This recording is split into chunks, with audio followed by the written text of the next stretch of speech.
bueno, por un lado esto de las llegadas de los diferentes grupos, pero también cuáles contaban quizás con mayores herramientas como para poder ingresar al puerto de Buenos Aires, porque en el contexto de los grandes procesos estos de migraciones de Europa, ya sea desplazamientos buscando mejores oportunidades económicas por crisis y hambrunas que había, o por guerras.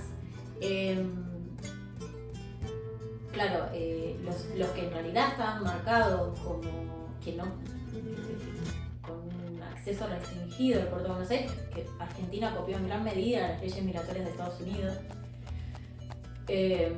eran, en principio, eran aquellos que eran potencialmente mendigos, ¿no? que podrían llegar a desarrollar prácticas de mendicidad. Y en ese sentido, bueno, sabemos que se encuentra el estereotipo, que es un estereotipo europeo, acerca de el gitano como un mendicante. Entonces,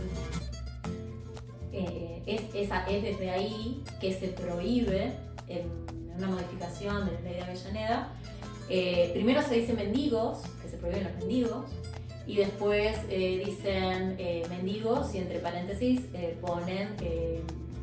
ponen húngaros, o son húngaros o gitanos. Entonces, ahí es cuando de alguna manera se explicita qué es lo que se estaba diciendo con esa palabra. Y claro, porque en realidad hay una frase que es gobernar es seleccionar, ¿no? Que dicen, entonces, en ese surgimiento del Estado-Nación argentino, en el que se promovían ciertas migraciones, había otras migraciones que se desalentaban, ¿no? Y entonces, por ejemplo, empiezan a llegar, de alguna manera ellos tienen que resolver. Te lo digo porque, por ejemplo, en los documentos de entrada a México, es muy difícil por las ausencias, ¿no?, de mimetizarse, saber si eran romaníes o no, excepto porque ves los pasaportes o porque al momento de poner religión, algunos ponían religión romaní. Entonces es como apenas, así como más o menos podemos entender esas ausencias.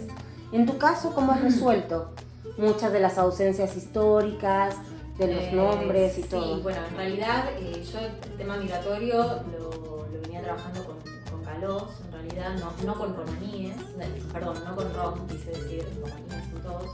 No lo venía trabajando con rom, sino específicamente con Calós. Y el caso de Calós es muy diferente, porque en realidad ellos no son visiblemente identificables como gitanos en el puerto de Buenos Aires, porque ya ellos habían sido de alguna manera sometidos a políticas asimilacionistas tan fuertes en España, en su país de origen, y además hablaban la lengua, el español, que era también el que se hablaba en el país, entonces contaban con otras credenciales simbólicas como para poder ingresar.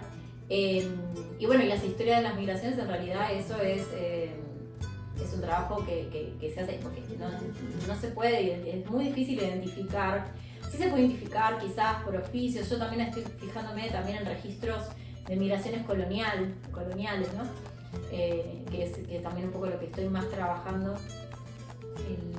Cuándo llegaron los primeros gitanos al territorio, cuáles son los primeros registros.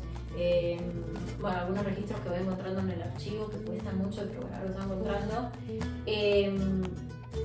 Que si no se pone, o si uno no, son más bien como indicios y sospechas, pero uno muchas veces no puede afirmar que son los que uno está leyendo, que son familias gitanas.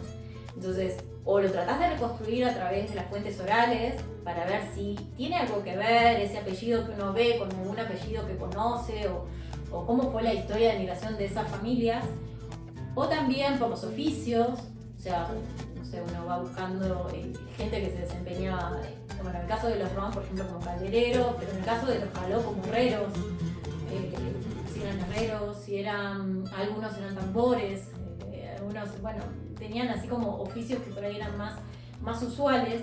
Entonces uno por ahí ve, también hay estudios en España sobre cuáles eran los apellidos más que aparecían con mayor frecuencia en el censo que se hizo previo a la gran, al proyecto de exterminio o la gran redada en el siglo XVIII. Entonces, buscando, digamos, esos trabajos previos, uno trata de ir generando nuevo conocimiento, pero sí es un trabajo muy complicado. Y sobre todo también porque las familias muchas veces no están, no se sienten tan confiadas o no se sienten de alguna manera, no sienten que puedan hablar acerca de su historia por fuera del ámbito intrafamiliar. Entonces, para ellos mencionar el nombre de gente de su familia que ya no está, tiene un carácter sagrado. Entonces es como, es también además como de una traición, es también un sacrilegio de alguna manera con respecto a, es decir, algo sagrado que se está profanando porque estoy hablando de gente que ya no está, que son mis ancestros y que a los que les debo respeto.